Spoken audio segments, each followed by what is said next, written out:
జై శ్రీరామ్. పవన్ కళ్యాణ్ సినీ నటుడు, Andhra Pradesh deputy CM. కానీ ఇప్పుడు Pawan Kalyan, Konidela Pawan Kalyan is a real hero, is a real politician. ఒక పొలిటీషియన్ ఎలా ఉండాలో భారతదేశంలో ఉన్న రాజకీయ నాయకులకు అందరికీ కూడా నేర్పిన ఘనుడు పవన్ కళ్యాణ్. ఇందులో డౌటే లేదు. ఎక్కడి పవన్ కళ్యాణ్, ఎక్కడి డిప్యూటీ సీఎం, ఎంత ఎత్తుకు ఎదిగిపోయాడు.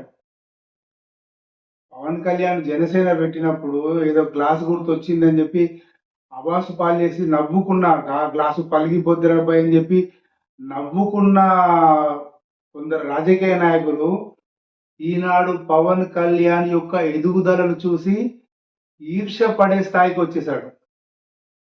అంటే నిజాయితీ, అంటే రాజకీయం లోపల ఎక్కడ కూడా కాంప్రమైజ్ కాను దూరి లోపల పోటీ చేసిన చోట ఒక్కటో రెండో గెలిచినా ఆ గెలిచిన వాళ్ళు తనను వదిలిపెట్టి వెళ్ళిపోయినా అదరలేదు బెదరలేదు, మళ్ళీ నిలదొక్కున్నాడు.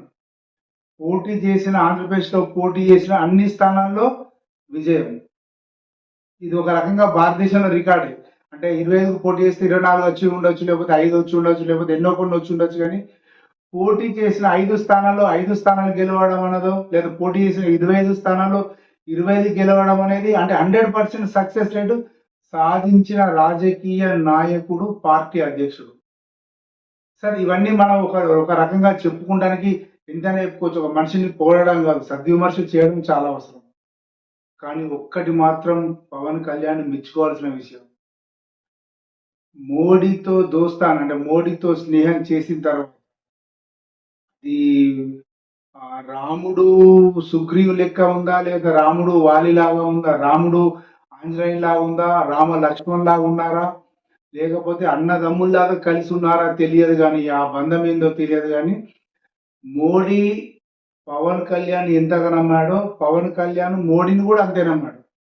ఇందులో ఇద్దరి గొప్పతనం ఉంది. అదే రకంగా చంద్రబాబు నాయుడుకు వెన్నంటున్నాడు. అతను జైల్లో వేసినప్పుడు ఎవరు అని చెప్పని ఏ తెలుగుదేశం నాయకుడు చేయనంత ధైర్యం కూడా పవన్ కళ్యాణ్ చేశాడు. సరే, అంటే ఇది రాజకీయంగా ఒకటైనా కూడా ధర్మపరంగా ఒక విషయం చెప్పుకోవాలి. తిరుమల తిరుపతి దేవస్థానము పంపిణీ చేసే లడ్డులో జంతువుల కొవ్వు కలిసింది అని ప్రచారం జరిగిన నేపథ్యంలో, అది నిజమని రిపోర్ట్లు వస్తున్న నేపథ్యంలో, ప్రపంచవ్యాప్తంగా ఉన్న హిందువుల మనోభావాలన్నీ దెబ్బతిన్న నేపథ్యంలో అడవీర భయంకరంగా గర్జించిన సింహం పవన్ కళ్యాణ్. అంటే ఇది మెచ్చుకోలు చెప్పడం కాదు, నిజంగా అసలు పవన్ కళ్యాణ్ ఏమైనా విశ్వ హిందూ పరిషత్ నాయకుడా, బజరంగ్ దళ్ కార్యనిర్వాహకుడా, లేకపోతే ఇంకా శ్రీరామ్ సేన అధ్యక్షుడా, లేకపోతే ఇంకా వేరేమన్నా శివశక్తి గారి ఇంకా వగేరా వగేరా కార్యక్రమాలకు ఆద్యుడా అన్నంత గొప్పగా మాట్లాడాడు.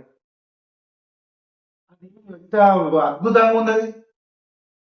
అంటే హిందువులందరూ మేల్కొల్పాలి, మేల్కొలిసి వీళ్ళు ఇవ్వండి, నిద్రలు ఇవ్వండి అని అప్పుడెప్పుడో వివేకానందుడు చికాగోలో చెప్పినట్టు హిందువులారా మేల్కొనండి అని వివేకానందుడు చెప్పినట్టుగా మీరు ఇంకా నిద్రలో ఉన్నారు, మీ వల్ల ఇదంతా జరుగుతుంది, మీరు హిందువులు కాదా, మీకు ఇక్కడ ఉద్యోగాలు పనిచేస్తలేరా, మీకు బాధ్యత లేదా అన్న మాటలు నిజంగా అద్భుతం. ఇప్పుడు ప్రస్తుతం ఉన్న రాజకీయ ఉమ్మడి ఆంధ్రప్రదేశ్ లో ఉన్న రాజకీయ నాయకుల్లో పవన్ ఇస్ ద గ్రేట్, అంటే అందులో డౌట్ లేదు. అంటే నేను కూడా నిన్నటి వరకు విమర్శించి ఉండొచ్చు. కానీ దీంతో అంటే పాత నీరు కొట్టుకుపోయి కొత్త నీరు వచ్చి ఆ కొత్త నీరుతో 10 మందికి మేలు జరిగినట్టుగా పవన్ యొక్క పాత రాజకీయ జీవితం అంతా అది మించొచ్చాడో దీంతో మటాష్ కొట్టుకుపోయింది. ఇప్పుడు కొత్త జీవితం పవన్ కళ్యాణ్, కొత్త రాజకీయ జీవితం పవన్ కళ్యాణ్ కు ప్రారంభమైనట్టుగానే చెప్పాలి.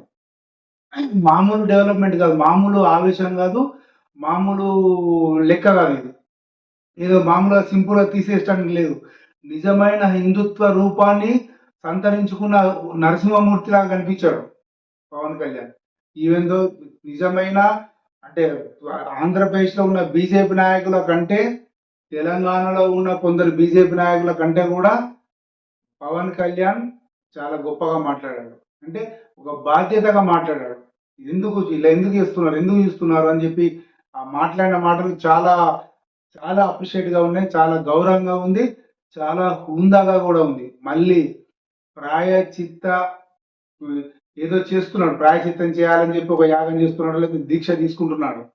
ప్రాయచిత్త దీక్ష తీసుకోవడం ఎంత అవసరమో అలాంటి చేసిన వాళ్ళను చట్ట ప్రకారం శిక్షించడం కూడా అంతే అవసరం. మనం ఎవరి జోలికి వెళ్ళేది లేదు, ఎవడన్నా మన జోలికి వస్తే వదిలిపెట్టేది లేదు అన్నా హిందుత్వానికి కొత్త పుంతలు తొక్కించాల్సిన అవసరం ఇప్పుడు ఉంది.